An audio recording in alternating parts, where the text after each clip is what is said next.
OMG, you will not believe what just happened with the Green Bay Packers.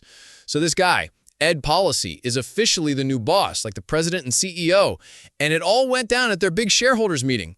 It's kind of a big deal because he's taking over from Mark Murphy, who was the CEO for like forever, 17 seasons. And get this, Murphy totally crushed it during his time, taking the team to the playoffs 13 times and even winning a Super Bowl back in 2010. Policy was all like, I'm going to totally use your wisdom, man, which is cool. Murphy's got to go, though, because he hit the big 7-0, the mandatory retirement age, and he's like, yeah, some people stay too long, so this is good for the team. Total class act, right? Policy, he's only 54, didn't really talk about his own plans much. The whole meeting was basically a giant thanks Mark party. Seriously, 6,529 fans were there, waving fans with Murphy's face on them, even though it was super hot. They even showed a video with messages from big NFL shots like Roger Goodell.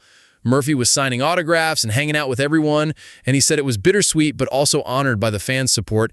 He's also stoked for Ed and the team's future. Here's a wild fact. Murphy apparently has a Super Bowl ring as a player from the 1982 Washington team and as a CEO with the Packers. How insane is that? Plus, he totally oversaw the whole Titletown development next to Lambeau Field with all the shops and apartments. And then, get this, he capped off his time by bringing the NFL draft to Green Bay, which like 600,000 people showed up for.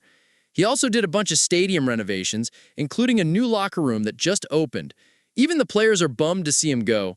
Jaden Reed, one of the wide receivers, was like, "Thanks for everything, dude. We wouldn't be here without you." Murphy mentioned he wants to stay involved in football, maybe even with the league, and also chill with his family and work on his golf course. So, how did Policy get the gig? The board of directors picked him unanimously after a search committee was all about him last year. Policy's dad was also a big cheese in the NFL, running the 49ers and Browns. Policy himself has been with the Packers since 2012, working his way up from general counsel to chief operating officer. He told the owners, "Thanks for investing in me. I'll pay you back with results." The coach and GM both report to Policy, and guess what? They've still got 2 years left on their contracts, and Policy isn't planning to extend them before this season, even though he really likes him. Coach LaFleur was like, "Gonna miss Mark, but Ed's got this." Murphy's advice to Policy? Just be yourself and don't be afraid to change things. He said Policy has great business smarts and is totally ready to kill it. Fingers crossed, he's right.